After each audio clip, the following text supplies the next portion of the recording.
За манлайлалын сургалтын салшгүй нэг хэсэг бол ёс зүйн асуудал байдаг. Тэгэхээр ёс зүйн асуудал ярих явцад бол заавал эго тайлбарлах шаардлагатай болдог.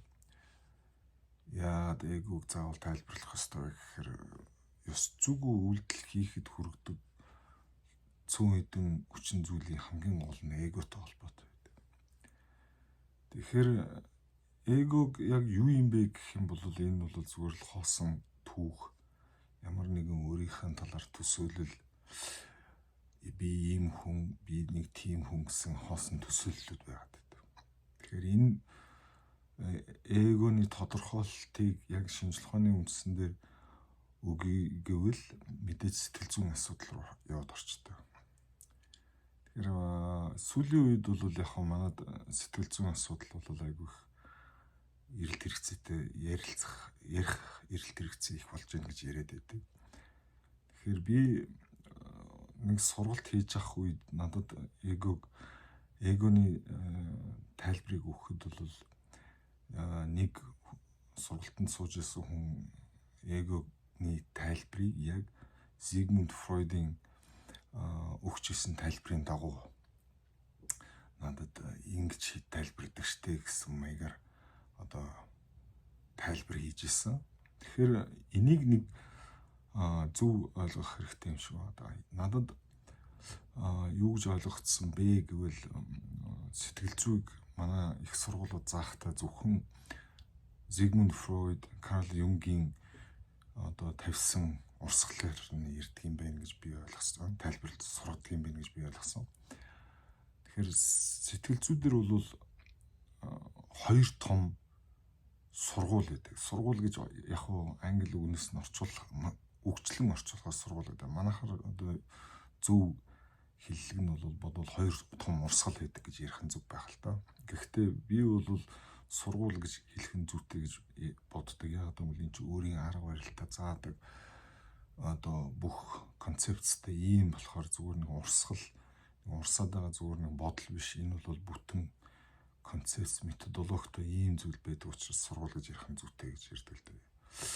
Тэгэхээр энэ хоёр том урсгалын нэг нь бол мэдээж Карл Юнгийн биш уучлаарай Зигмунд Фройдын эхлүүлсэн нэг урсгал байдаг. Нөгөөх нь Адлерийн урсгал байдаг. Адлерийн урсгалын талаар ерөөсөө барагтай ярьдгүй юм байна. Ер нь бол угаасаа дэлхийд ярьж их цөөхөн ярьдаг байж байгаад сүүлийн үед л одоо Адлерийг бол ярьж эхэлж байгаа. Зигмунд Фройдын урсгал нь юу гэж ярьдаг вэ гэхээр одоо за яг хит хялбарч тайлбарлал одоо нэг тийм траума гэж сэтгэл зүйн траума гэдэг юм суучдаг. Тэр нь одоо биднээсийн одоо сайн сайхан явахад саад болж идэг, боомлж идэг. Тэгээд одоо сэтгэл зүйчдэр очихоор энэ траумаг арилгах гал зөвлөгөө авдаг. Тэр нь бараг хизээч дуустдаггүй. Тэгээд угаасаа сэтгэл зүйчдийн аргачлал нь өөрсдөр нь яриулж тэр эмоцийг боловсруулах гэж ярьдаг л да. Боловсруулах маягаар одоо хөвж тэр сэтгэл зүйн тунцыг арилгадаг гэсэн ийм аргачлал байгаад байгаа.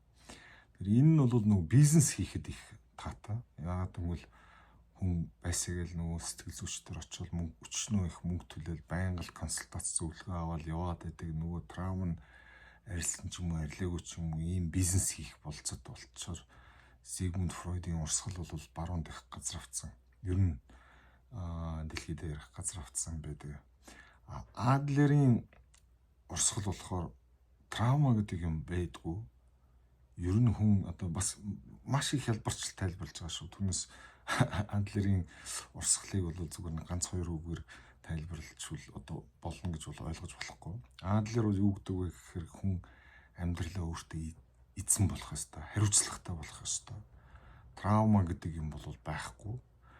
Тийм учраас хүн хариуцлагатай байж чадах юм бол энэ бүх юм уур бухимдал, траума энэ бүх юм чинь зохиомл гэж ярьдаг. Тэгээд тэр утгаараа бол Адлерийн өөрийнх нь тайлбарлалаар бол энэ эртний грекийн философитой их ойрхон гэж ярьдаг. Миний ойлгож байгаагаар бол би Адлерийн энэ урсгал нь бол бурхан багшийн өгч исэн сургаалт одоо бидэнд өгсөн сургаалтай их ойролцоо гэж ярьдаг. Нэг сайн юм нь юу болсон бэ гэхээр Адлерийн философи одоо сэтгэл зүй сонирхох юм бол ийм сайхан хоёр ном гарсан байдгийн. Энийг Японы нэг хоёр эрдэмтэн судлаач бичсэн. Энэ нэлийн одоо бестселлер болж ирсэн энэ сайхан ном байгаа. Энэ ном хоёулангийн монгол хэл дээр орчуулсан байгаа. Энэ бол үнэхээр хүн амьдралдаа заавал уншчих ёстой номны нэг юм байгаа шүү.